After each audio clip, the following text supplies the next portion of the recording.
Good morning, dear students. So, in this video, we are going to study our 7th chapter, and the name of the chapter is Plant and Animal Food. So, let us begin with the chapter. Food is the basic requirement of all the living beings. We get most of our food from plants or from animals. Plant gives us cereals, pulses, fruits, vegetables and oil. Plant make their own food. But how do plant get food for themselves? They prepare food with the help of green substances present in their leaf. These substances are called chlorophyll.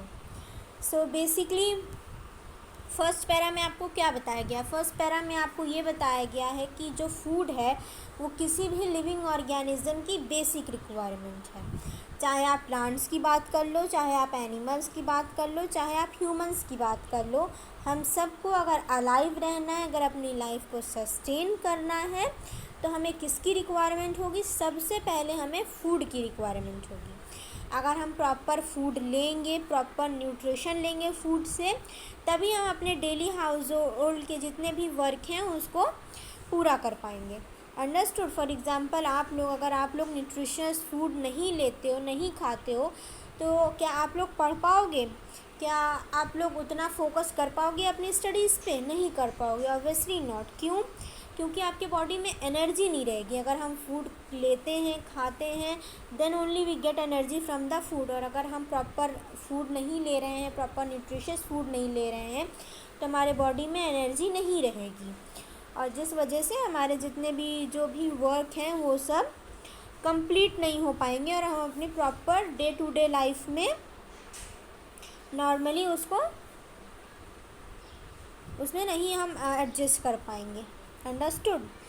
So most of the food हमें कहाँ से मिलता है? We get it from plants और from animal. या तो हमें plant से मिल जाएगा या हमें एनिमल से मिल जाएगा। प्लांट क्या देता है? प्लांट हमें सीरियल्स देते हैं, पल्सेस देते हैं, फ्रूट्स देते हैं, वेजिटेबल्स देते हैं, ऑयल्स देते हैं। ये सब हम सबको पता है कि हमें प्लांट से क्या क्या मिलता है। हमें सीरियल्स मिलती हैं, पल्सेस जो भी नॉर्मल हमारे घरों में जो दाल होती है, we get it from plants only. Fruit, जितने भी फ्रूट्स हैं, we get it from plant. Vegetable, all the different kinds of vegetables, plants use to provide that vegetables. Oil, जो भी कुकिंग ऑयल है वो भी डायरेक्टली और इनडायरेक्टली प्लांट से ही आता है। सो जो प्लांट्स हैं they make their own food, और वो अपना खाना खुद बनाते हैं। कैसे बनाते हैं? प्लांट में एक ग्रीन कलर का सब्सटेंस होता है उनकी लीव्स पे, जिसे हम क्या कहते हैं? क्लोरोफिल कहते हैं। वो क्लोरोफिल के हेल्प से they use to make their own food. Understood? Plant की लीफ पे ग्रीन कलर का सब्सटेंस होता है क्लोरोफिल, और उस क्लोरोफिल की वजह से ही they use to make their own food. और क्लोरोफिल की ही वजह से chlorophyll is only responsible for the green colour of the plant. अगर प्लांट में या प्लांट की लीव्स में ग्रीन कलर है, that is because of the chlorophyll only. Understood? So chlorophyll क्या है? अगर हमें क्लोरोफिल को डिफ़ाइन करना होगा तो हम कैसे डिफ़ाइन करेंगे? Please write it down in your book. Chlorophyll is a green color pigment or substance which is present in the leaves. Chlorophyll is a green color substance which is present in the leaves. I repeat the sentence. Chlorophyll is the green color substance which is present in the leaves. I hope you all have written. Coming to the next topic of your book, food making by green plants. अब green plants food कैसे बनाते हैं? So let us see. The green leaves make food for the plant using water, sunlight and carbon dioxide. The roots take in water and minerals from the soil. The stem carries these minerals to the green leaves. The leaves absorb carbon dioxide from the air through small pores on their surface. The green coloring in the leaf is called chlorophyll. The chlorophyll traps energy from the sun to make food. So basically इस para में आपको क्या बताया गया? इस para में आपको ये बताया जा रहा है कि जो ग्रीन कलर जो ग्रीन कलर की जो लीव्स होती हैं या जो भी लीव्स हैं उसमें ग्रीन कलर का सब्सटेंस प्रेजेंट होता है, that is known as chlorophyll, जो हम ऑलरेडी पढ़ चुके हैं। और वो जो ग्रीन कलर का सब्सटेंस है क्लोरोफिल, उसी के थ्रू जो लीव्स हैं वो अपना फूड प्रिपेयर करती हैं। कैसे? वो वाटर लेती है, सनलाइट लेती हैं और कार्बन डाइऑक्साइड लेती हैं, और इन सब को यूटिलाइज करके वो अपना फूड प्रिपेयर करती हैं। जो रूट्स होती है प्लांट की, वो वाटर लेती है और मिनरल लेती है फ्रॉम द सॉइल। सॉइल में अगर हम वाटर डाल रहे हैं, हम जनरली प्लांट को वाटर तो करते ही हैं, तो वो सॉइल में हम डालते हैं, तो सॉइल से वो प्लांट जो है वाटर और उसमें प्रेजेंट जो मिनरल है उसको एब्जॉर्व करता है, एंड स्टेम जो होता है प्लांट का, it carries this mineral to the green leaves. और वहाँ पे क्या करता है लीव्स जो है it absorb carbon dioxide from the air. हमारे एटमॉस्फेयर में, एयर में जो कार्बन डाइऑक्साइड प्रेजेंट है वो एब्जॉर्व करता है, और जो कार्बन डाइऑक्साइड एब्जॉर्व किया, वाटर एब्जॉर्व किया, सनलाइट मिल रही है प्लांट को, as well as it absorb the mineral, और इन सब की हेल्प से वो क्या करेंगे, वो अपना फूड प्रिपेयर करेंगे, वो अपना खाना बनाएंगे। अब यहाँ पे बात ये आती है कि कार्बन डाइऑक्साइड एब्जॉर्व कैसे करता है प्लांट। सो प्लांट की लीव्स पे या सरफेस पे अगर आप ध्यान से देखिए कभी, बहुत प्रॉपरली अगर आप उसे ऑब्ज़र्व करिए तो आप वहाँ पे ये देखिएगा टाइनी पोर्स प्रेजेंट होते हैं, स्मॉल स्मॉल पोर्स, या आप नॉर्मल लैंग्वेज में होल्स कह लीजिए, जिसके थ्रू वो किसी भी चीज़ को एब्जॉर्व करता है। अंडरस्टूड? तो जो सनलाइट है या कार्बन डाइऑक्साइड है वो उन पोर्स के थ्रू ही एब्जॉर्व हो रही हैं। और इन पूरे प्रोसेस के लिए कौन सी ऐसी चीज़ है जो रिस्पॉन्सिबल है? क्लोरोफिल। अंडरस्टूड? सो क्लोरोफिल एक ऐसा सब्सटेंस है प्लांट में जिसके होने की वजह से प्लांट अपना खुद का खाना बना पाता है। अंडरस्टूड? सो क्लोरोफिल क्या है? क्लोरोफिल एक ग्रीन कलर का सब्सटेंस होता है जो लीव्स में प्रेजेंट होता है। क्लोरोफिल क्या करता है? क्लोरोफिल एनर्जी को ट्रैप करता है सन से। तो सन से जो एनर्जी मिल रही है, क्लोरोफिल ने उसको ट्रैप किया एक तरीके से उसको मतलब ले लिया। ठीक है, लेने के बाद वो फूड जब बनेगा उसमें उस सनलाइट से मिली हुई एनर्जी को वो यूटिलाइज़ करेगा या फिर वहाँ पे उसे यूज़ करेगा। तो ये रोल है आपके क्लोरोफिल का। The energy used by the plant to make sugar from water and carbon dioxide, this process is called photosynthesis. अब जो एनर्जी प्लांट ने यूटिलाइज़ की या यूज़ की शुगर बनाने के लिए वाटर से या फिर कार्बन डाइऑक्साइड बनाने के लिए या यूज़ करने के लिए, इस प्रोसेस को क्या कहा गया? फोटोसिंथेसिस कहा गया। सिंपल लैंग्वेज में अगर हमें पढ़ना है फोटोसिंथेसिस क्या है, तो हम ये पढ़ सकते हैं कि the process of making food by plants in the presence of sunlight is known as photosynthesis. ठीक है, if you want to write the definition, I am repeating it again, please write it down. The process of making of food in the presence of sunlight by the plant is known as photosynthesis. The process of making of food in the presence of sunlight by plants is known as photosynthesis. Understood? So please underline the word photosynthesis. So the word derived from the two words photo meaning light and synthesis meaning putting together. सो यहाँ पे photo synthesis जो word है, इस word को अगर हम अलग करेंगे तो it will B divided into two part, and the first part is photo and the other part is synthesis.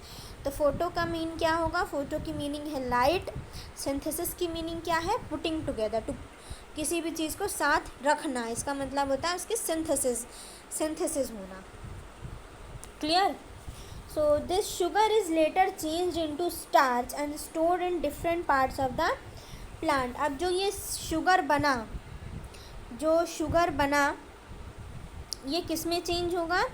Letter it will change into starch. ठीक है, ये स्टार्च एक कंपोनेंट है, एक तरीके का सब्सटेंस होता है स्टार्च, जो शुगर आपका लेटर चेंज होगा स्टार्च में और it will be stored in different parts of the plant. और जब प्लांट को यूटिलाइज करना होगा या उसकी रिक्वायरमेंट होगी उसे यूज़ करना होगा तो plant will easily use that stored starch. During photosynthesis, oxygen is produced. We need this oxygen for respiration. So photosynthesis के प्रोसेस जब होता है तो इस प्रोसेस के दौरान ऑक्सीजन का रिलीज़ करते हैं प्लांट। किसका रिलीज़ करते हैं? ऑक्सीजन का। और वो जो ऑक्सीजन वो रिलीज़ कर रहे हैं वो ऑक्सीजन की रिक्वायरमेंट उस ऑक्सीजन की रिक्वायरमेंट ह्यूमंस और एनिमल्स को होती है। ठीक है, ह्यूमंस और एनिमल्स उस ऑक्सीजन को लेता है और रेस्पिरेशन का प्रोसेस अपना करता है उस ऑक्सीजन के through. Understood? So this was your first topic of the book. आप यहाँ पे साइड में फोटोसिंथेसिस का डायग्राम भी देख रहे होंगे।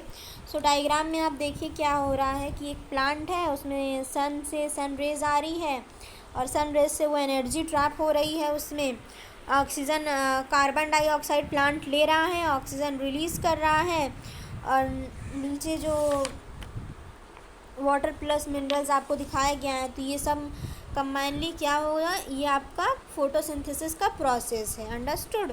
आप यहाँ पे देखिए कि कार्बन डाइऑक्साइड में एरो अंदर की तरफ दिखा रहा है, दैट मीन्स कि कार्बन डाइऑक्साइड एब्जॉर्ब हो रहा है, वेयरएज जो ऑक्सीजन है उसमें एरो बाहर की तरफ दिखा रहा है, दैट मीन्स कि वो ऑक्सीजन रिलीज़ कर रहा है and that particular oxygen is taken by we humans and animal for our basic needs and requirement. Understood? So coming to the next page. So यहाँ पे एक फार्मूले के थ्रू या एक आप कह लीजिए एक इक्वेशन के थ्रू फोटोसिंथेसिस का प्रोसेस दिखाया गया है। तो सिंपल लैंग्वेज में यहाँ पे दिखाया गया है कि कार्बन डाइऑक्साइड प्लस वाटर, जब कार्बन डाइऑक्साइड और वाटर आपस में मिलते हैं, प्लस का साइन दैट मीन्स यहाँ पे मिल रहे हैं कार्बन डाइऑक्साइड और वाटर। जो एरो के ऊपर सनलाइट और क्लोरोफिल दिया हुआ है ये मतलब इसकी प्रेजेंस दिखा रहा है कि सनलाइट और क्लोरोफिल की प्रेजेंस में जब कार्बन डाइऑक्साइड और वाटर मिल रहे हैं तो ये क्या बना रहे हैं, ये ग्लूकोज बना रहे हैं, ऑक्सीजन बना रहे हैं और वाटर बना रहे हैं। अंडरस्टूड? ग्लूकोज, ऑक्सीजन और वाटर। अब ये मत कंफ्यूज होइएगा कि वहाँ पे शुगर बन रहा था फिर वो शुगर स्टार्च में कन्वर्ट हो रहा था, यहाँ पे ग्लूकोज बन रहा है तो ये कैसे। आपका जो शुगर है it is the form of glucose only. ठीक है, ग्लूकोज में आपका शुगर ही प्रेजेंट होता है, तो आप चाहे ग्लूकोज लिखिए चाहे शुगर लिखिए, both are the same thing. और स्टार्च भी जो है आपका वो इट विल बी वो लेटर फॉर्म है शुगर का, मतलब कि शुगर आपका थोड़े टाइम के बाद स्टार्च में कन्वर्ट हो जाता है फोटोसिंथेसिस के प्रोसेस में। तो इससे आप कंफ्यूज मत होइएगा, sugar and glucose both are the same thing. Oxygen जो है वो प्लांट रिलीज़ कर देगा, ह्यूमंस और एनिमल्स ऑक्सीजन ले लेंगे और जो वाटर है जो भी रिक्वायरमेंट होगी प्लांट की वो वाटर प्लांट ले लेगा। अंडरस्टूड? ये था आपका फोटोसिंथेसिस का प्रोसेस। अब यहाँ पे एक क्वेश्चन आ रहा है कि why do plants need manures and fertilizers. So plant को मैन्योर्स या फिर फर्टिलाइज़र की रिक्वायरमेंट क्यों होती है। अब हम सबको ये पता है कि प्लांट्स को डिफरेंट न्यूट्रिशन की ज़रूरत होती है उनके ग्रोथ और डेवलपमेंट के लिए। ये न्यूट्रिशन कहाँ से वो एब्जॉर्व करते हैं, वो सॉइल से एब्जॉर्व करते हैं रूट के थ्रू। और जो सॉइल है आपका उसमें कई बार ऐसा होता है कि फर्टिलिटी जो सॉइल की है वो लूज़ हो जाती है या फिर वो रिड्यूस हो जाती है और इसके कई सारे फैक्टर्स होते हैं। तो सॉइल की फर्टिलिटी को मेंटेन रखने के लिए या फिर सॉइल की फर्टिलिटी को बनाए रखने के लिए हम उसमें क्या डालते हैं, हम उसमें मैन्योर्स और फर्टिलाइज़र्स ऐड करते हैं so that the fertility of the soil is properly maintain. That is why we require manures and fertilizers. So manures और fertilizer directly और indirectly plants को क्या provide कर रहा है, it will provide different nutrition to the plant which is required for their growth and development. Clear? Coming to the next topic, food making by non-green plants. अब तक हमने green plants की बात की।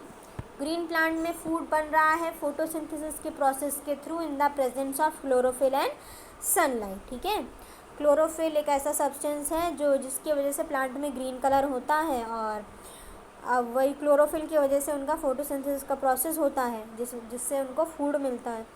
अब नॉन ग्रीन प्लांट जो green colour के नहीं होते हैं या फिर जिनमें क्लोरोफिल नहीं होता है, वो अपना खाना कैसे बनाते हैं? सो प्लांट में